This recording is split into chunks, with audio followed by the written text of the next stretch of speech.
ఇప్పుడు కేటీఆర్ అనేవాడు వాడు చదువుకున్నవాడా చదువుకోలేదా నాకు తెలియదు. వాడు పాలేరు ఉన్నాడా పశువులు కాసినవాడా తెలియదు. కానీ పాలేరు ఉన్నటువంటి నా సోదరులు కూడా చాలా మంచిగా మాట్లాడతారు, గౌరవంగా మాట్లాడతాడు.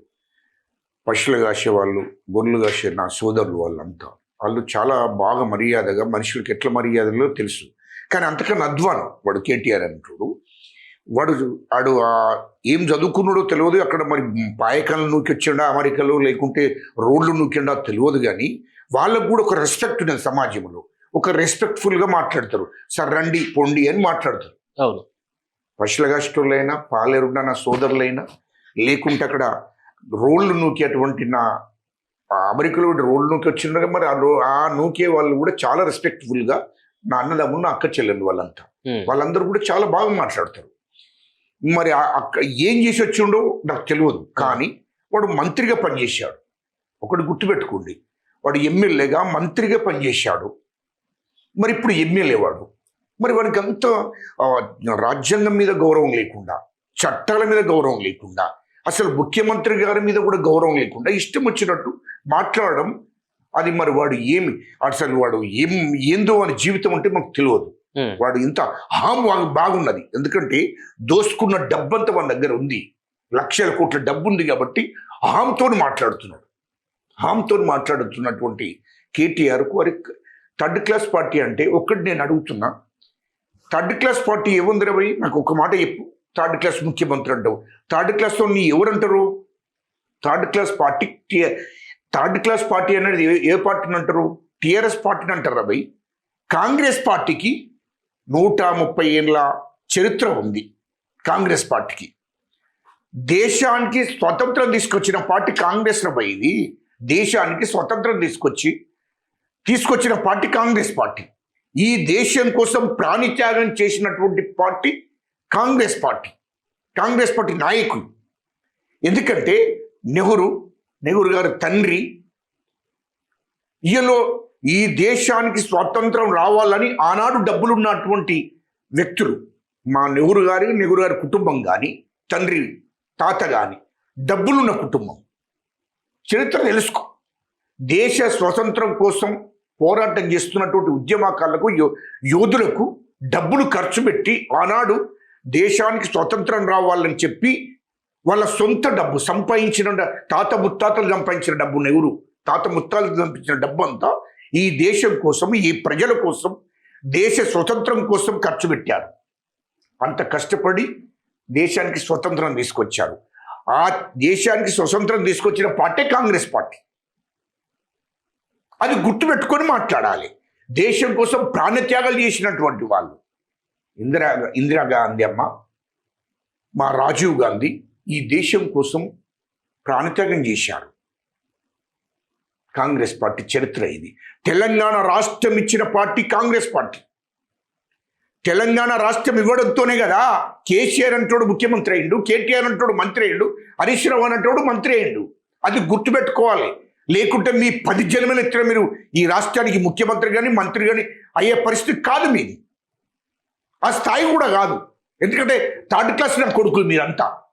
మీ కుటుంబం ఏంద్రమై నాకు అర్థం కాలే. నువ్వు కాంగ్రెస్ పార్టీని, ఇంత చరిత్ర ఉన్న కాంగ్రెస్ పార్టీని థర్డ్ క్లాస్ పార్టీ అంటున్నావు. లుచ్చా నా కొడుక, పార్టీని ఆలోచన చేసి మాట్లాడు. భారతదేశంలో కాంగ్రెస్ పార్టీకి ఒక చరిత్ర ఉంది. చరిత్ర సృష్టించిన పార్టీ, ఈ దేశానికి స్వతంత్రం తీసుకొచ్చిన పార్టీ, ఈ దేశానికి ప్రాణత్యాగం చేసినటువంటి కుటుంబం అది కాంగ్రెస్ కుటుంబం. ఈ దేశంలో ప్రాజెక్టులు కట్టినటువంటిది, ఈ దేశ ప్రజల కోసం బాగోగులు చూసినటువంటి పార్టీ, ఈ దేశంలో ఉన్నటువంటి ఎస్సీలకు, ఎస్టీలకు, అణగారిన కులాలకు లక్షల కోట్ల ఎకరాల భూములు వంచినటువంటి కాంగ్రెస్ పార్టీ నాయకత్వం. తిండి లేని వాడికి తిండి పెట్టాలనేది. ఇలా ఈ దేశంలో భూ సంస్కరణ చట్టం తీసుకొచ్చినటువంటి మా ఇందిరాగాంధీ అమ్మ కాంగ్రెస్ పార్టీ. ఈ దేశంలో అన్ని వర్గాలకు సామాజిక న్యాయం జరగాలని చెప్పి ఆనాడే ఆలోచన చేసినటువంటి పార్టీ కాంగ్రెస్ పార్టీ మా ఇందిరాగాంధీ అమ్మ. ఇయలో ప్రతి గ్రామంలో దళితునికి, ఎస్సీలకు, ఎస్టీలకు, బీసీలలో, అణగారిన కులాలకు ప్రతి కుటుంబానికి ఎకరం భూమి ఉన్నది ఎస్సీలకు ఎస్టీలకు అంటే ఆనాడు దాదాపు 100 సంవత్సరాల క్రితం నుంచి అంటే 50 సంవత్సరాల క్రితం నుండి చెప్తున్నా. భూమి లేనటువంటి దళితులు, భూమి లేనటువంటి ఎస్టీలు, భూమి లేనటువంటి అణగారిన కులాలకు ఎకరము 2 ఎకరాలు 3 ఎకరాలు 5 ఎకరాలు దున్నుకోవడానికి భూమి ఇచ్చి, అంటే భూ సంస్కరణ చట్టం తీసుకొచ్చి నిరుపేదలందరికీ భూములు ఇచ్చి దున్నుకోవడానికి భూమి ఇచ్చి, ఆ దున్నుకొనే దాంట్లో పంట పండించుకొని కడుపు నింపుకున్నటువంటి పరిస్థితి ఎస్సీలది ఎస్టీలది అణగారిన కులాలది. అలాంటి కులాలకు కడుపు నిండా అన్నం తినాలని భూములు ఇచ్చినటువంటి పార్టీ కాంగ్రెస్ పార్టీ. దీనికి చరిత్ర ఉందిరే భయ్. ఇందిరాగాంధీ అమ్మ ఆనాడు ఇందిరమ్మ ఇండ్లు ఇచ్చాది ప్రతి గుడిసెలైనటువంటి వాడికి. ఆనాడు ఇవాళ ప్రతి గ్రామానికి పోతే ఇందిరమ్మ ఇల్లు. కాంగ్రెస్ పార్టీ చరిత్ర ఇది చెప్పుకోవడానికి. ఎందుకు సార్ మరి ఇప్పటికీ పదే ఒక రండాని గతంలో అన్నాడు, ఇప్పుడు థర్డ్ క్లాస్ అదే చెప్తున్నా. పదే ఎందుకు ఒక ముఖ్యమంత్రిని టార్గెట్ చేసి ఇప్పుడు మీ ఛానల్ ద్వారా ఈ కేటీఆర్ అంటూ చెప్తున్నా. ముఖ్యంగా మీ ఛానల్ పేదల పక్షాన నిలబడుతుంది కాబట్టి మీ ఛానల్ ద్వారా ప్రజలకు తెలియజేస్తున్నా. ఆ లుచ్చన కొడుకు ఈ చరిత్ర అంతా తెలియదు. ఒక 50 సంవత్సరాల క్రితము 60 సంవత్సరాల క్రితము ఇల్లు లేనటువంటి ప్రతి నిరుపేద కుటుంబానికి ఇల్లు ఇచ్చాది. ఉండడానికి గుడిసె లేదు, ఉండడానికి ఇల్లు లేనటువంటి పరిస్థితి ఈ దళితులది, గిరిజనులది, ఇక్కడున్న అణగారిన కులాలది. అలాంటి కుటుంబాలకు ఇందిరాగాంధమ్మ ఆనాడే ఆలోచించి నా బిడ్డలకు, ఈ అణగారిన కులాలకు, ఈ దళితులకు, గిరిజనులకు, ఇల్లు లేని వారికి ప్రతి ఒక్కరికి ఇందిరమ్మ ఇల్లు ఇచ్చాది. భూమి లేని ప్రతి వాడికి 20 గుంటలు, ఎకరం, 2 ఎకరాలు, 3 ఎకరాలు. ఆనాడు 50 ఏళ్ల క్రితమే కాంగ్రెస్ పార్టీ, కాంగ్రెస్ ప్రభుత్వం భూములిచ్చి ఆదుకున్నటువంటి కుటుంబం అది. ఆ కుటుంబం చరిత్ర తెలియనటువంటి ఈ కేటీఆర్ అంటూ ఒక మూర్ఖుడు. అంటే వీడేమనుకుంటుండంటే కాంగ్రెస్ పార్టీకి ఒక చరిత్ర, ఈ దేశవ్యాప్తంగా ప్రాజెక్టు, ఈ దేశవ్యాప్తంగా ఎల్లో కెనాల్ తీసుకొచ్చారు, ఈ దేశవ్యాప్తంగా ఎస్ఆర్ఎస్పి ప్రాజెక్టులు కట్టారు, ఎస్ఆర్ఎస్ ప్రాజెక్టు కానీ, ఎస్ఆర్ఎస్పి వాటర్ కానీ, కెనాల్, ఇవన్నీ కూడా చేశారు ఇందిరాగాంధీ అమ్మ. ప్రతి గ్రామానికి నీళ్లు రావాలని ప్రతి గ్రామానికి ఆనాడే ఇందిరాగాంధీ అమ్మ కెనాల్ ద్వారా, ఎస్ఆర్ఎస్పి ద్వారా వాటర్ ప్రతి ఎకరానికి ప్రతి గుంటకు అందాలని ఆలోచన చేసి ఆనాడు కెనాల్ దేశవ్యాప్తంగా ఒక కాడ కాదు. That is Congress party. Congress పార్టీకి చెప్పాలంటే ఇంకా చరిత్ర బాగా ఉంది. ఇక కేటీఆర్ అంటోనికి షూట్గా మీ ఈ తెలంగాణ ప్రజలకు తెలియాలి. కేటీఆర్ అంటోడు వీడి లుచ్చాన కొడుకు, వీనికి అవగాహన లేదు. అవగాహన ఉంటే చాలా జాగ్రత్తగా మాట్లాడు. ఎందుకంటే నేను ఈ మాటలు ఎందుకు మాట్లాడవలసి వస్తుంది? అరే నువ్వే అవగాహన లేకుండా మాట్లాడుతున్నావు భయ్. నేను అవగాహన ఉండే మాట్లాడుతున్నా. నేను ఈ ప్రజల పక్షాన, తెలంగాణ ప్రజల పక్షాన ఉద్యమం చేసిన భయ్. అంతకుముందు నేను పార్టీలలో ఉన్నవాడి కాదు, ఈ ప్రజల కోసం ఉద్యమం చేసినటువంటి వాడిని. కాబట్టి నీ చరిత్ర ఏంటంటే టీఆర్ఎస్ పార్టీ. వాడు ఏమనుకోడు టీఆర్ఎస్ పార్టీకి ఒక చరిత్ర నారా? అది ఒక చరిత్ర ఉన్న పార్టీ, లేకుంటే కేసీఆర్ అంటే కూడా ఒక చరిత్ర గల్లోడా? కేసీఆర్ చరిత్ర ఏంది? కేసీఆర్ చరిత్ర ఏంటంటే ఆయన జీవితం ఎట్లా మొదలైందంటే దుబాయ్ ఫైరోగుదారుడు. ఇది రాష్ట్రంలో తెలంగాణలో అందరికీ తెలుస్తుంది. దుబాయ్ ఫైరోగుదారుడు.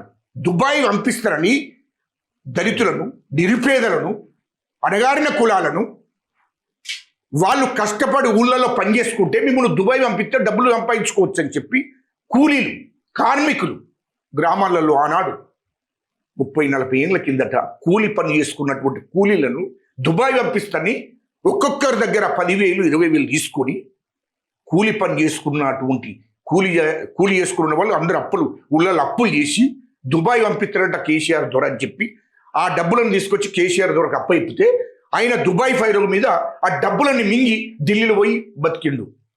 కేసులు పెడితే ఢిల్లీలో పోయి అందరికి ముంచేసి నానాడే కేటీఆర్ నీ అయ్య గురించి చెప్తున్నా. దుబాయ్ ఫైరోలు చేసి ఆ డబ్బులు కాచేసి దుబాయ్లో తలదాచుకున్నాడు. ఆ డబ్బులతోనే కేటీఆర్ కవిత చదువుకున్నది. అది గుర్తుపెట్టుకోరా కేటీఆర్. ఏందిరా మీ చరిత్ర ఏందిరా? 3rd క్లాస్ అంటే మీరు 3rd క్లాస్ కాదురా, ఇప్పుడు లుచ్చగాళ్ళు మీరంతా ఓ 3rd క్లాస్ కుటుంబం నీది. మీ కుటుంబం గురించి చెప్తున్న బట్టు దుబాయ్ ఫైరో అయిపోయింది.